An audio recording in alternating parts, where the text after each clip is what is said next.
Frères et sœurs, les deux paraboles que propose l'évangile de ce dimanche sont précédées en première lecture d'un apologue d'Ézéchiel.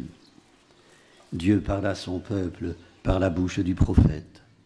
Il prend une tige à la cime du grand cèdre qu'il transplantera sur une montagne très élevée. Elle deviendra un cèdre magnifique. La lignée de David sera assurée. Ézéchiel, prêtre et prophète, écrit durant l'exil, alors que le peuple de Dieu semble anéanti. Nabuchodonosor, roi de Babylone, règne en vainqueur. D'un rameau fragile, allégorie du peuple d'Israël, le Seigneur fera une grande nation. Sa renaissance ne devra rien aux alliances humaines. Accueillir la promesse divine selon laquelle l'arbre élevé par l'envahisseur sera renversé et que l'arbre renversé, Israël, sera relevé, requiert un acte de foi. Par le truchement d'Ézéchiel, Dieu demande aux Israélites de s'en remettre entièrement à lui. Jésus fait de même quand il délivre aux disciples et à ceux qui étaient autour de lui les paraboles de la semence et de la graine de moutarde. Le temps d'Ézéchiel est en arrière. Le règne de Dieu, Jésus le manifeste déjà avec éclat, par son enseignement, par son accueil, qui redonne espoir à ce que la société écarte, par les guérisons qui multiplient les gestes de puissance qui attestent une autorité inouïe. Mais les chefs du peuple complotent pour le faire mourir, alors que d'autres veulent faire de lui leur roi. Frères et sœurs, Jésus n'ignore rien du découragement que risque de provoquer l'indifférence ou l'hostilité que rencontre l'annonce du royaume. Les deux paraboles rappellent que même si rien ne se manifeste extérieurement, la semence poursuit sa croissance germinative selon un processus qui lui est propre, le royaume de même. Il est donc tout à fait loisible de risquer. L'Ecclésiaste lui-même le dit, risque ta fortune sur les mers. Il a suffisamment balayé les désillusions pour que soient épargnés les déconvenus. Voyez Jésus, il court par monts et par vaux, semant à tout vent, se donnant sans compter, se donnant jusqu'au bout, un don d'amour, un sacrifice, une offrande. Frères et sœurs, ce qui manque le plus dans nos vies, c'est la confiance en l'avenir. Un malade qui garde confiance a de meilleures chances de guérir qu'un malade qui a perdu toute confiance. Un couple où règne la confiance réciproque vit plus heureux qu'un couple soupçonneux.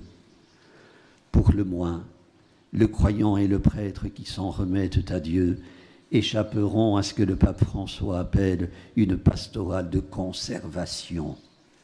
L'un et l'autre y gagnent peut-être en tranquillité, mais le royaume, lui, ne grandit pas. Pour qu'il grandisse, il faut semer avec confiance et abnégation. L'Esprit Saint fait aller de l'avant le royaume de Dieu.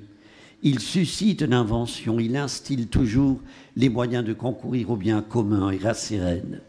Il engendre, travaille, défend, console, bouscule l'inertie.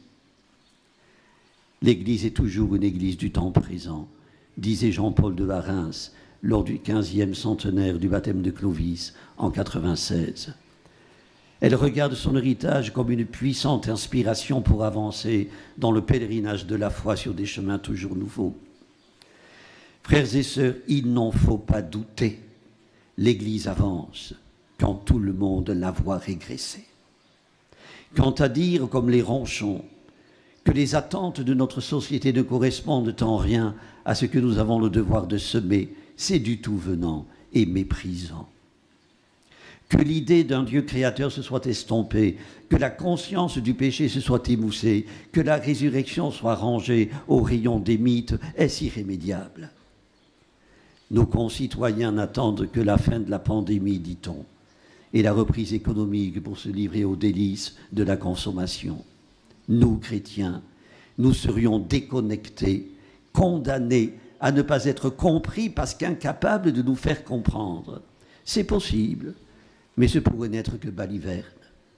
Jésus lui-même avait conscience que ces paraboles, tout imagées qu'elles fussent, ne seraient pas comprises par tout le monde. Tous ne sont pas capables de les entendre, écrit saint Marc. Frères et sœurs, fuyons la tentation de la tanière.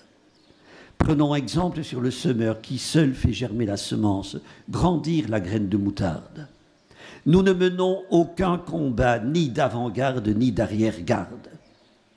Agissons comme le recommande saint Ignace de Loyola, comme si tout dépendait de toi, en sachant qu'en réalité, tout dépend de Dieu. La croissance du règne ne dépend pas de nos savoirs. Elle ne résulte pas d'une conversion des autres à marche forcée. Frères et sœurs, même si nos yeux ne voient rien, le royaume de Dieu est en croissance continue. Œuvrer à l'avenir de l'Église ne peut se faire que par un acte de foi en la puissance transformante de l'Esprit. Celui qui croit inconfusiblement, comme disait Madeleine Delbrel, c'est-à-dire sans trace de confusion, s'en remet totalement à Dieu. Méthode Coué, folie. Un père dominicain, le père Ambroise-Marie Carré, croisait un jour, au bord du Jourdain, un groupe d'enfants. Ils avaient été conduits et guidés par leurs accompagnants, car ils étaient aveugles. Soudain, ils furent livrés à eux-mêmes. Alors, se tenant par la main et poussant des cris de joie, ils se mirent à courir vers le fleuve afin d'y baigner leurs yeux. Je ne puis dire, raconte le père Carré, à quel point ce spectacle m'a ému. Et il commente, nous sommes plus lucides qu'eux sur le chemin qui mène aux sources de la vie, mais avec quelle prudence et quelle avarice de moyens nous mettons, nous, un pied devant l'autre. Frères et sœurs, la main dans la main, avec la spontanéité et la confiance d'enfants aveugles, continuons d'avancer. Semons dès aujourd'hui et ressemons demain. Le blé lèvera.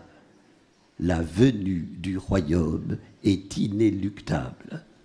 Amen. Prions le Seigneur.